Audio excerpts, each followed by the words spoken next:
বাংলা ভাষায় কথা বললেই তার উপর অত্যাচার করে। আমরা বলি আমাদের ভাষা, সব ভাষাকে সম্মান করে, মোদের গরব মোদের আশা, ওমরি বাংলা ভাষা। মায়ের দেয়া মোটা কাপড় মাথায় তুলে নেড়ে ভাই, দিন দুঃখিনী মা যে তোদের, তার বেশি আর সাধ্য নাই। বাংলা ভাষার কত গর্ব, কত রং, রঙের ফাগুনে পলাশ ফুল ছড়ায়, আর বসেকের আগুনে গরমে পুড়ে যায়। তা সত্ত্বেও মনে রাখবেন, বাংলা নদীমাতৃকার দেশ। বন্যা হয়, সাইক্লোন হয়, ঝড় হয়, জল হয়, তেমনি দুর্গা পুজো হয়, কালী পুজো হয়, শীতলা পুজো হয়, সরস্বতী পুজো হয়, লোকনাথ পুজো হয়, অনুকূল ঠাকুর পুজো হয়, রামকৃষ্ণ পরমহংসদেবকে পুজো করা হয়, স্বামী বিবেকানন্দকে করা হয়, রবীন্দ্র নজরুলকে মানা হয়, বিদ্যাসাগরকে মানা হয়, রাজা রামমোহন রায়কে মানা হয়।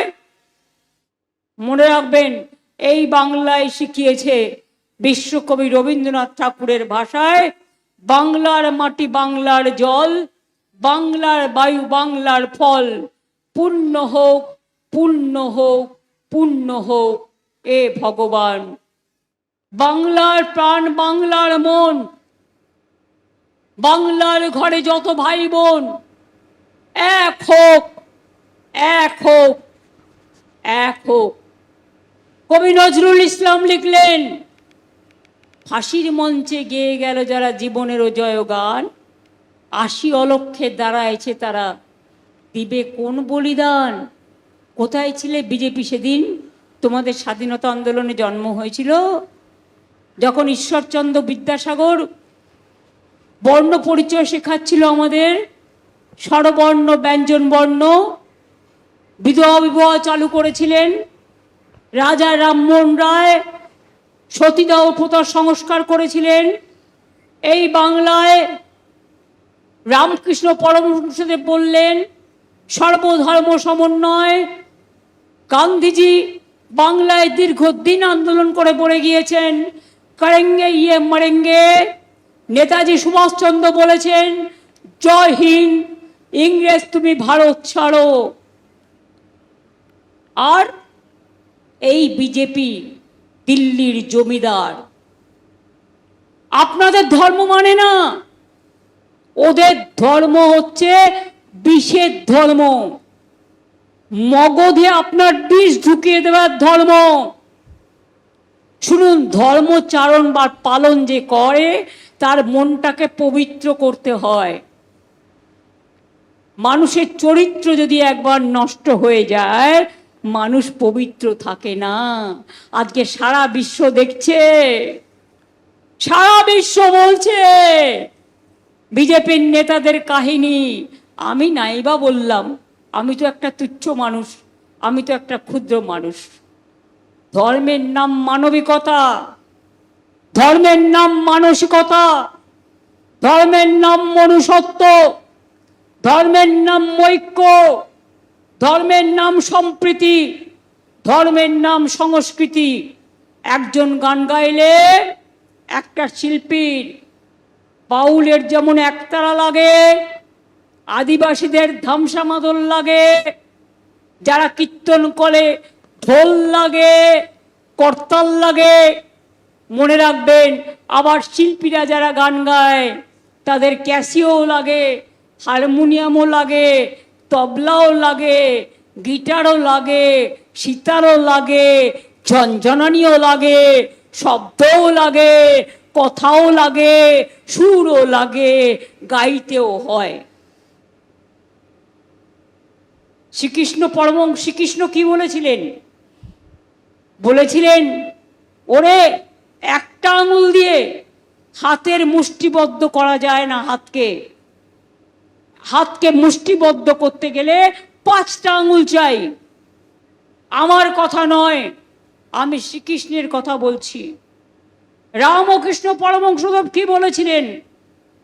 আমি একদিন বেলুড় মঠে গিয়েছিলাম, স্বামী বিবেকানন্দের বাড়ি আমরা কিনে নিয়েছি, কিনে ওদের দান করে দিয়ে দিয়েছি স্বামী বিবেকানন্দের বাড়ির যারা রামকৃষ্ণ মিশনের যারা আছেন, নিবেদিতার বাড়ি আমরা কিনে দিয়েছি, বেলুড় মঠের অনেক উন্নয়ন করেছি, দক্ষিণেশ্বরের স্কাই ওয়াক করেছি, তারাপীঠে কত উন্নয়ন করেছে গিয়ে দেখে আসবেন।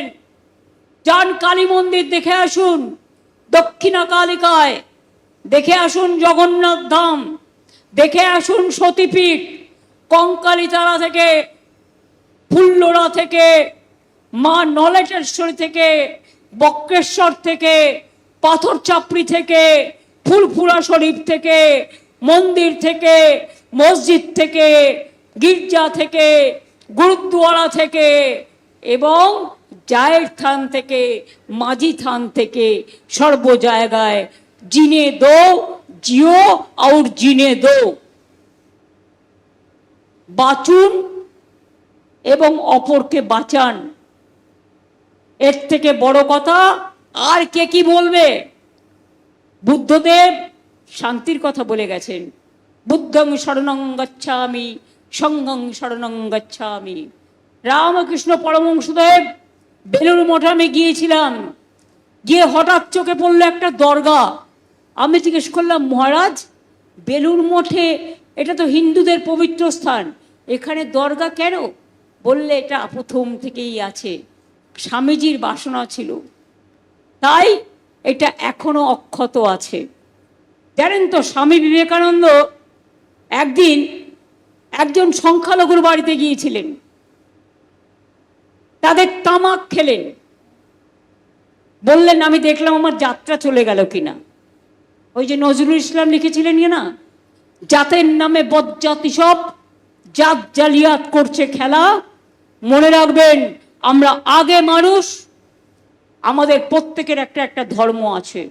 ধর্ম থাকবে মনে, ধর্ম থাকবে প্রাণে, ধর্ম থাকবে হৃদয়ে, ধর্ম থাকবে পবিত্রতায়। ধর্মকে নিয়ে বিক্রি করবেন না, ধর্মকে নিয়ে রাজনীতি করবেন না, ধর্মকে নিয়ে দেশ ভাগ করবেন না, ধর্মকে নিয়ে বাংলা ভাগ করবেন না। আমার বাড়িতেও তো কালী পুজো হয়, আমি কি সেই জন্য অন্য ধর্মকে অসম্মান করব? এটা মা কালী আমায় বলে দিয়েছে কানে কানে।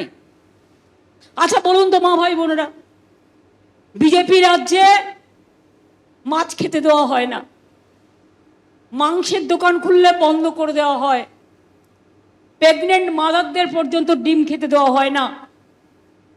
কিন্তু আমি যতটুকু জানি, আমি যেটা চোখে দেখেছি, দক্ষিণা কালিকা, আমি মা কালী মন্দিরের সামনে থাকি, 2 মিনিটের পথ, আমাকে ওরা প্রায় প্রচুর অকেশনে ভোগ পাঠায়। আমি সেই ভোগটা খেতে খুব ভালোবাসি। কেন জানেন তো? ওখানে মাছে একটা দারুণ মাছ ভাজা দেয়, আর দারুণ একটা মাছের ওরা কালিয়া করে। আমি মাংস খাই না, কিন্তু ওরা পাঁঠার মাংসও দেয়। আমি যেদিন মা কালী বাড়ির ভোগ আসে, আমি একটা চাল মুখে দিয়ে ভোগের মাছটা খাবই। আমি গিয়েছিলাম তারাপীঠে ভোগ দিতে, আমার অভিজ্ঞতা বলছি।